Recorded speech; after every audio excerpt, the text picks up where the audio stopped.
ප්‍රේමවන්ත සහෝදර සහෝදරියනි,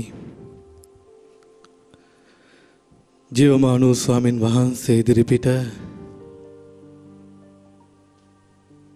උන්වහන්සේට සවන් දෙන්නට ලැබෙන අවස්ථාව ඊ타ත්ම උතුම් අවස්ථාවක්. ස්වාමින් වහන්සේගේ පාමුල ඉඳගෙන උන්වහන්සේට සවන් දෙනවා තරම් සතුටක් මේ පොළොව තලයේ ජීවත් වෙන කිසිම කෙනෙකුට වෙන දෙයකින් ලබන්නට බෑ.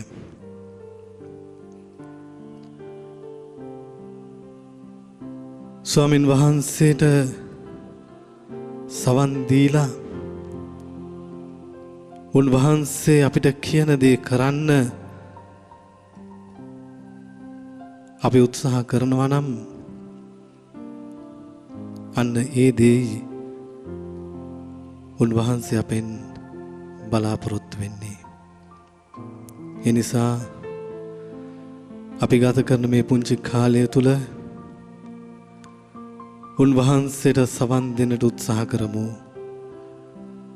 උන්වහන්සේ අපිට කියන්නේ මොනවද කියලා අපි උන්වහන්සේගෙන් අහමු.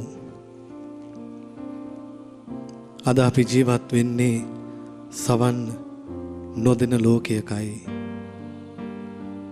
සවන් නොදෙන සමාජයකයි. එනිසා සවන් දෙන්න අපි ඉගෙන ගන්න ස්වාමින් වහන්සේගෙන්. අපි සවන් දිය යුත්තේත් ස්වාමින් වහන්සේටයි. සමිඳුන් වෙත මාගේ හද යන්නේ, එතුමන් සොයමින් වෙසෙසෙන්නේ, අන්දයකින් නීති සැප නැත්තේ සමිඳුන් ඇති තැන සැනසුම වේ සමිඳුන් වෙත මගේ හද යන්නේ එතුමන් සොයමින් විසිසින්නේ අන්දයකින් නීති සැප නැත්තේ සමිඳුන් නැති තැන සැනසුම වේ. ප්‍රේමවන්ත සහෝදර සහෝදරියනි,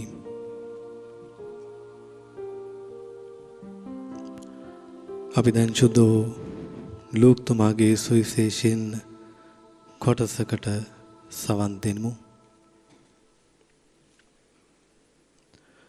තවද ජේසුස් වහන්සේ සිය ශ්‍රාවකයන් සමග යද්දී උන්වහන්සේ ගමකට ඇතුල් වූ සේක. එවිට මාර්තා නම් එක් ස්ත්‍රියක් සිය නිවසට උන්වහන්සේ පිළිගත්තාය. ඇයට මරියා නම් සහෝදරියක් වූවාය. ඇය ස්වාමින් වහන්සේගේ පාමුල හිඳ උන්වහන්සේගේ ඉගැන්වීමට සවන් දුන්නාය. එහෙත් මාර්තා සත්කාර කටයුතු වැඩිවීමෙන් කරදර වී සිටියාය. ඇය උන්වහන්සේ වෙතට පැමිණ ස්වාමිනී, මාගේ සහෝදරිය පැත්තකට වී සත්කාර කටයුතු මා පිටම පවරා සිටින හැටි ඔබ සලකන්නේ නැද්ද? එබැවින් මට උදව් කරන්නට ඇයට කිව මැනවයි කිවාය. එහෙත් ස්වාමින් වහන්සේ උත්තර දෙමින්, මාර්තා මාර්තා, ඔබ බොහෝ දේ ගැන කරදර වෙමින් නලංගු වන්නේය. එහෙත් අවශ්‍ය එක දෙයකි. මරියා යහපත් දෙය තෝරාගෙන ඇත. එය ඈ කෙරෙන් පහර ගනු නොලැබී යයි වදාළසේක.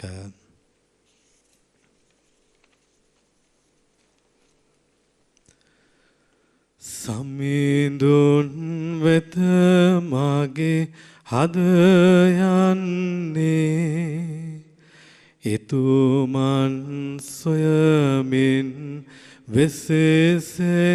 වෙසෙසෙන්නේ අන්දයකින් කිසි සැප නැත්තේ සමිඳුන් ඇති තැන සැනසුම වේ. සමිඳුන් වෙත මාගේ හද යන්නේ එතුමන් සොයමින් විසිසින්නේ අන්දයකින් නීති සැප නැත්තේ සමිඳුන් නැති තැන සැනසුම වේ. මා ප්‍රේමවන්ත සහෝදර සහෝදරියනි, අද මුළු ලෝකයටම තියෙන ලොකුම ප්‍රශ්නයක් තමයි සවන් නොදීම. සවන් දෙන්න කවුරුත් නැහැ. කතා කරන්න ඕන තරම් ඉන්නවා, නමුත් සවන් දෙන්නට කවුරුත් නැහැ. මට මතකයි මීට වසර ගණනාවකට ඉස්සෙල්ලා ජාතික දෙව්සත්හලේ අධ්‍යාපනය ලබන කාලේ අපේ වාර්ෂික නිවාඩුවේදී විවිධ වැඩසටහන් සංවිධානය කරනවා. මේ එක වැඩසටහනකදී අපි සහෝදරතුමන්ලා කිහිප දෙනෙක්වම එක්තරා මහලු මඩමකට වයසකව ජීවත් වෙන ඒ අම්මලා තාත්තලා ජීවත් වෙන මහලු මඩමකට අපිව යවනවා. මේ වැඩසටහන පටන් ගන්න ඉස්සෙල්ලා ඒ කන්නේ අසොයිරි අපිට කියනවා බ්‍රදර්ලාගෙන් අපි බලාපොරොත්තු වෙන්නේ එකම එක දෙයයි. මෙතන ඕන තරම් සුද්ධ පවිත්‍ර කරන්න, මේ අම්මලා තාත්තලාව නාවන්න, පිරිසිදු කරන්න, කාණු සුද්ධ කරන්න, අතු ගාන්න ඕන තරම් මිනිස්සු ස්වේච්ඡාවෙන් ඉදිරිපත් වෙනවා. නමුත් ඒ හුඟක් දෙනෙකුට කරන්න බැරි දෙයක් මම ඔබෙන් බලාපොරොත්තු වෙනවා. මම දන්නවා ඔබට ඒ දේ කරන්න පුළුවන්. දැන් අපි සහෝදරවරු කල්පනා කළා මොකද්ද මේ අනිත් අයට කරන්න අමාරු අපිට කරන්න පහසු දේ. මේ කන්නේ ඔසොයිරිය කියනවා මෙතන ඉන්න මේ අම්මලා තාත්තලාට සවන් දෙන්න අය අවශ්‍යයි. සවන් දෙන්න. මේ අය කතා කරන්න ආසයි, මේ අයට සවන් දෙන්න කවුරුත් නැහැ. ඒ නිසා යාඥාවේ ජීවිතයට හුරු වෙන කෙනා, යාඥා කරන පුද්ගලයාට හරිම පහසුයි තවත් කෙනෙකුට සවන් දෙන්න. මොකද සවන් දෙන්න අපි ඉගෙන ගන්නේ ස්වාමින් වහන්සේගෙන්. ඒ ස්වාමින් වහන්සේ විවිධ අවස්ථාවන් වලදී කන්දකට නැගලා පියාණන් වහන්සේට සවන් දුන්නා. ඒ නිසා මට අවශ්‍ය මෙච්චරයි මෙතන ඉන්න මේ අම්මලා තාත්තලාට ඇහුම්කන් දෙන්න. ඒගොල්ලන්ගේ අතුලාන්තයේ ගොඩක් දේවල් තියෙන ඔබට කියන්න. ඒ දෙම ඇති ඔබේ සවන් දීමම ඇති ඔවුන්ව සුවපත් වෙන්න. ප්‍රේමවන්ත සහෝදර සහෝදරියනි, මේ කතාවේ මහා ගැඹුරු අරුතක් තියෙනවා. අද අපිට වැරදිලා තියෙන්නේත් සවන් දීම නැති නිසායි. අපි කවුරුත් කැමති නැහැ සවන් දෙන්න, ඇහුම්කන් දෙන්න. අද මේ අපි ඇහුම්කන් දුන්න සුදු ලියවිල්ලේ අපිට කියවෙනවා ජේසුස් වහන්සේ මාර්තා සහ මරියා කියන ඒ සහෝදරියන් දෙදෙනාගේ නිවසට යනවා. හැබැයි උන්වහන්සේව ඒ නිවසට පිළිගන්නේ, උන්වහන්සේට ආරාධනා කරන්නේ මාර්තයි. උන්වහන්සේට ආරාධනා කරලා මාර්තා තමන්ගේ වැඩ කටයුතු වලට යනවා. සමහර විට ස්වාමින් වහන්සේට සංග්‍රහ සත්කාර කරන්න, ඒ අවශ්‍ය දේවල් සූදානම් කරන්න මාර්තා තමන්ගේ කාලය යොදා ගන්නවා. මේ වෙලාවේ ඒ නිවසේ සිටින ස්වාමින් වහන්සේට ඇහුම්කන් දෙන්නේ මරියයි.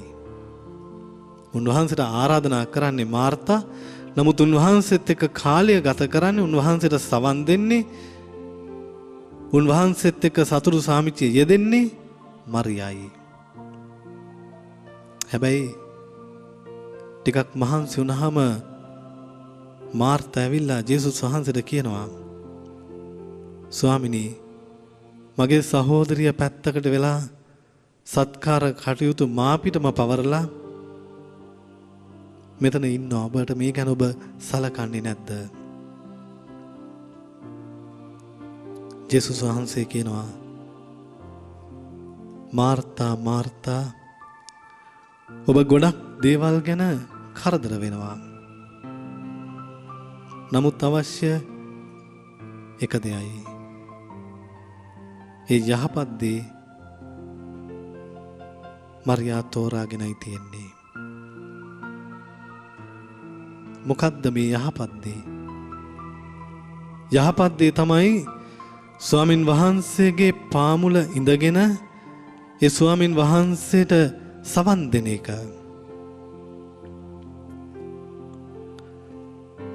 මා ප්‍රේමවන්ත සහෝදර සහෝදරියනි, සවන් දෙන්නේ නැතුව කොහොමද අපි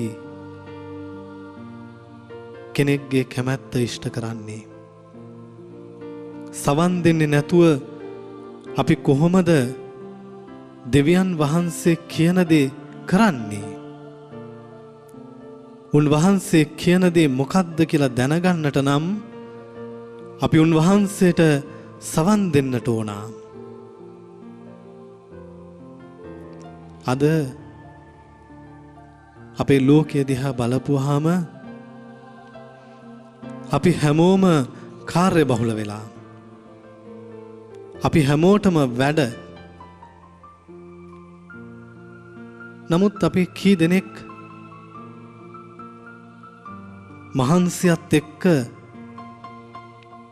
කිසිම ඇතුළාන්ත සාමයක්, සතුටක්, ප්‍රීතියක් නැතුව නින්දට යනවද?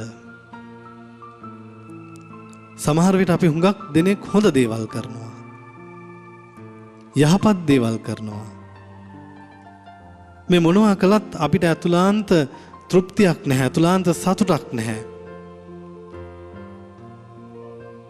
මොකද්ද මේකට හේතුව? කොච්චර හොඳ දේවල් කළත්, කොච්චර යහපත් දේවල් කළත් ඒ කරන කිසිම දෙයක ප්‍රතිඵලයක් අපිට දකින්නේ නැහැ. අපේ ඇතුළාන්තයේ තියෙන කනස්සල්ල, ඇතුළාන්තයේ තියෙන්නේ අසතුට. කොච්චර හොඳ දේවල් කළත් ප්‍රේමවන්ත සහෝදර සහෝදරියනි, දෙවියන් වහන්සේ කැමති දේ කරන්නට නම් අපි උන්වහන්සේට සවන් දෙන්නට ඕන. සවන් නොදෙන තැන දේව කැමැත්ත සිද්ධ වෙන්නේ නැහැ. අපි බලමු අපේ පෞල් ජීවිතය ගැන. අපේ සරල පෞල්වල මොනතරම් සවන් දීම තිබෙනවද? අම්මා තාත්තා දරුවෝ එකට එකතු වෙලා කතා බහ කරනකොට මොනතරම් මේ පවුල තුල ප්‍රීතියක් එකමුතුකමක් තිබෙනවද? අපි දිලිඳු වෙන්නට පුළුවන්, අපිට ඒ තරම් ආර්ථික ශක්තියක් නොතිබෙන්නට පුළුවන්. නමුත් ඒ මොනවා නැතත් අපිට අවශ්‍ය කරන ඇතුළාන්ත තෘප්තිය තිබෙනවා අපේ පවුල්වල. ඒ සවන් දෙන පවුලක් නම් දෙමව්පියෝ ඒ දවස්වල තමන්ගේ දරුවන් එක්ක ජීවිතය බෙදාගත්තා. දෛනික කටයුතු වලදී ඇතිවෙන ප්‍රශ්න ගැටලු දරුවන්ට කිව්වා. දරුවා තමන්ගේ ජීවිතයේ තියෙන ප්‍රශ්න ගැටලු දෙමව්පියන්ට කිව්වා. ලොකු බෙදා ගැනීමක් තිබුණා, සවන් දීමක් තිබුණා, කාලය ගත කිරීමක් තිබුණා. ඒ නිසා දෙමව්පියෝ දරුවෝ ගැන පැහැදිලිවම දැනන් හිටියා. දරුවන්ගේ ජීවිතවල වෙන්නේ මොනවද කියලා දෙමව්පියෝ අවබෝධයෙන් ජීවත් වුණා. දරුවනුත් එහෙමයි. දරුවනුත් දැනගෙන හිටියා අම්මා තාත්තගේ තියෙන අපහසුකම්, ගැටලු, ප්‍රශ්න. එනිසා දරුවෝ කිසිම දවසක දෙමව්පියන්ගෙන් අනවශ්‍ය ඉල්ලීම් කළේ නැහැ. දරාගන්න බැරි විදිහ ඉල්ලීම් කළේ නැහැ. දරුවෝ ඉගෙන ගත්තා තියෙන විදිහට ඒ ලද දෙයින් තෘප්තිමත් වෙන්න. අම්මා තාත්තට අමාරුයි. අම්මා තාත්තට මේ දවස්වල ආර්ථික ප්‍රශ්න. මේ අවබෝධය තුල, සවන් දීම තුල ලොකු ගැඹුරු ආත්මික තෘප්තියක් තිබුණා. බලන්න ඔබේ පවුලේ මේ සවන් දීම තියෙනවද? ඔබත් මාර්තා වගේ වැඩ රාජකාරියක් මැද්දේ ඉඳන් කිසිම ඇතුළාන්ත තෘප්තියක් නැතුව, ඇතුළාන්ත සතුටක් නැතුව මේ ලෞකික ලෝකයේ තුල අතරමං වෙලා මේ ප්‍රශ්න දරා ගන්න බැරුව අතරමං වෙච්ච කෙනෙක්ද කියලා බලන්න.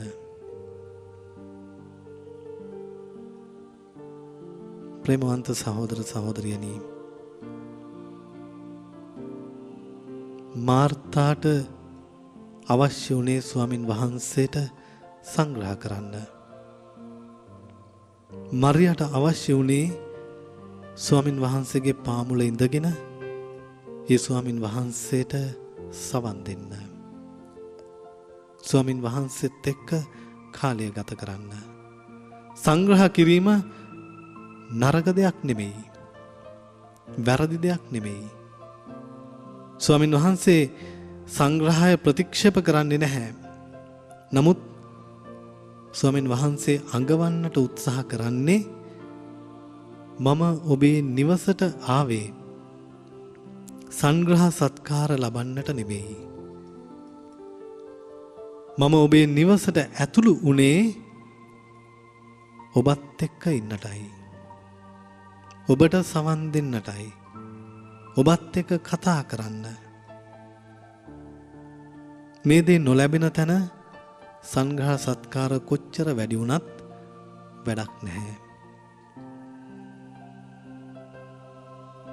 ප්‍රේමවන්ත සහෝදර සහෝදරියනි, අපි මේ සුදු ලියවිල්ලෙන් ඉගෙන ගනිමු වඩාත්ම වැදගත් දේ මොකක්ද කියලා. අපි හැමෝටම වැරදිලා. අපි හැමෝම හිතාගෙන ඉන්න හැම දෙයක්ම ලෞකික මට්ටමින් මනින්න. ඒ නිසාම තමයි අපි කොච්චර මහන්සි වුණත්, කොච්චර කැපකිරීම කරත්, කොච්චර පරිත්‍යාගයන් කළත් අපි අතුලාන්ත සතුට ප්‍රීතිය නැත්තේ. අපි හැමෝම මෙතන හිර වෙලා සමිදානන් වහන්සේගේ පාමුල ඉඳගෙන උන්වහන්සේට සවන් දෙනවා තරම් සතුටක් අපිට ජීවිතයේ තියෙන්නට බෑ. සමිඳුන් වෙත මාගේ හද යන්නේ එතුමන් සොයමින් වෙසෙසෙන්නේ අන්දයකින් නීති සැප නැත්තේ සමිඳුන් ඇති තැන සනසුම වේ. සමිඳුන් වෙත මාගේ හද යන්නේ ඊතුමන් සොයමින් වෙසෙසෙන්නේ අන්දයකින් නීති සැප නැත්තේ සමිඳුන් නැති තැන සැනසුම වේ. මිට වසර ගණනාවකට ඉහත එක්තරා රටක බොහොම අවාසනාවන්ත සිදුවීමක් අපිට අහන්නට ලැබුණා. එක දේවස්ථානයකට පුංචි දරුවෝ දෙන්නෙක් නිතරම වගේ එන්න පටන් ගත්තා. අවුරුදු 12-14ත් වගේ වයසක මේ දරුවෝ දෙන්න නිතරම වගේ දේවස්ථානෙට ඇවිල්ලා දන ගහගෙන යාඥා කරනවා. ඊට පස්සේ සති දෙක තුනක් ගියන් පස්සේ මිසම බාර පියතුමාට ආරංචි වෙනවා මේ දරුවෝ දෙන්නගෙන් එක දරුවෙක් එක්තරා ආපන ශාලාවක් අසල සියදිවි හානි කරගෙන තමන්ගේ ඔළුවට වෙඩි තියාගෙන මේක හොයලා බලනකොට හුඟක් දෙනෙක් කම්පාවටපත් වුණා. පුංචි දරුවෝ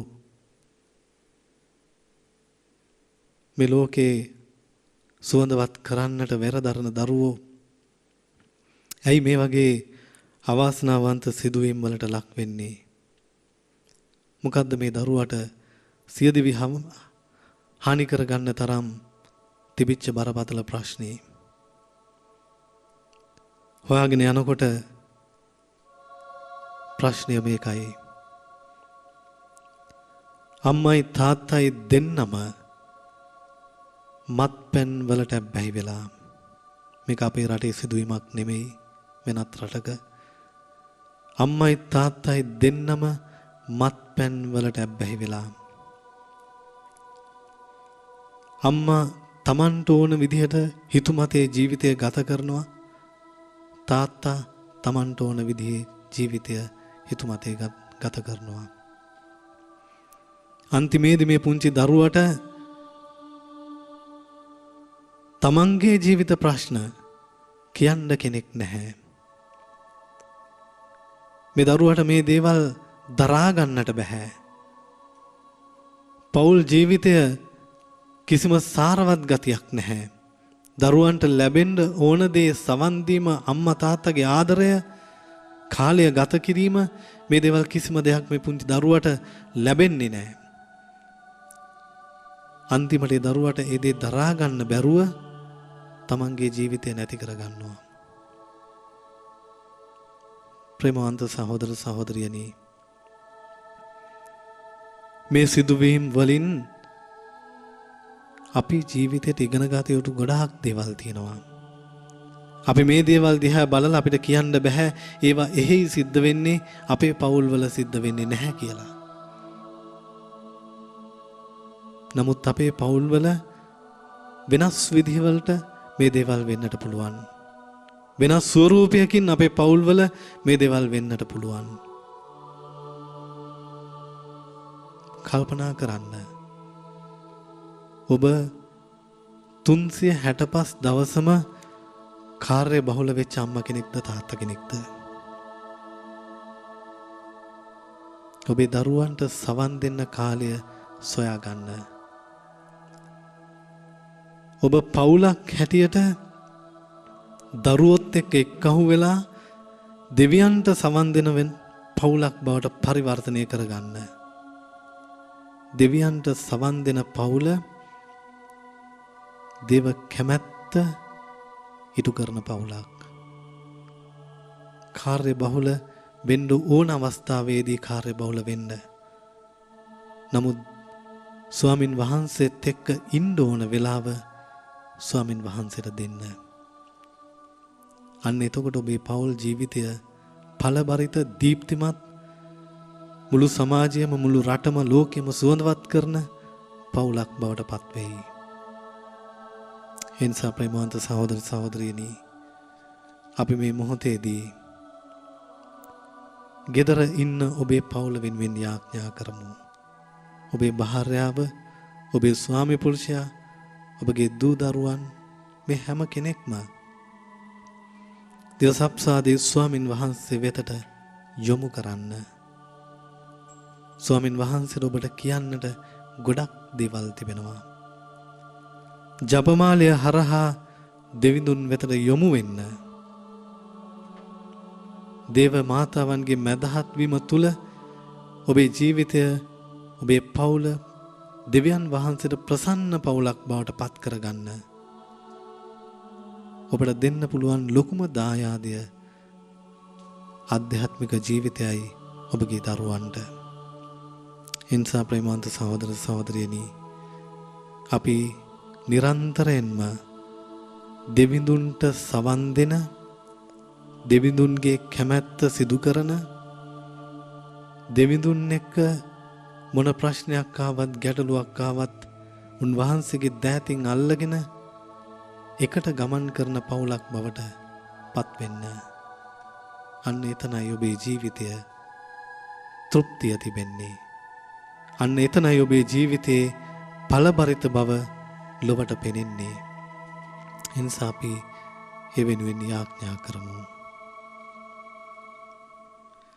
සමිඳුන් වෙත මාගේ හද යන්නේ, එතුමන් සොයමින් වෙසෙසෙන්නේ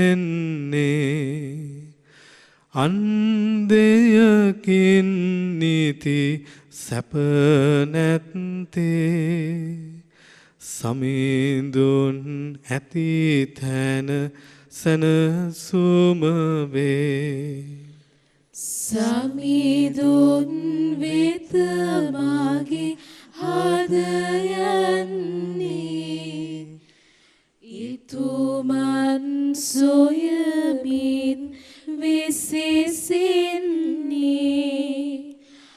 අන්දයකින් නීති සැප නැත්තේ සමිඳුන් නැති තැන සැනසුම වේ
ඔබ වහන්සේ ස්වර්ගෙන් පුපයෝන්ට දේවා වදාළසේක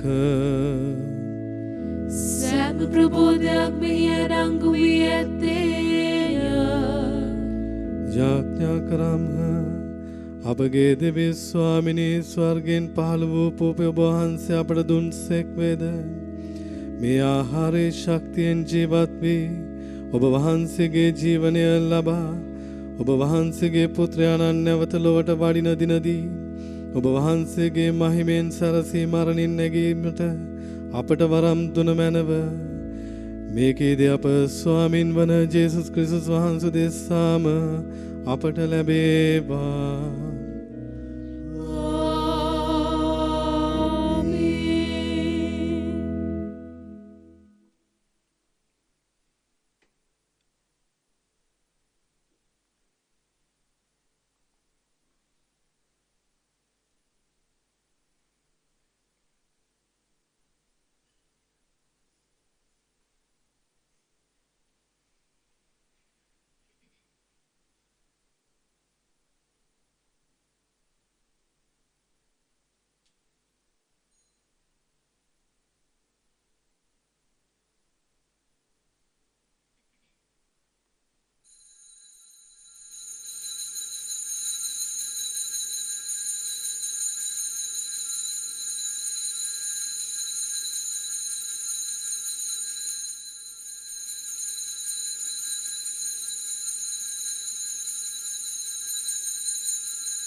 සදා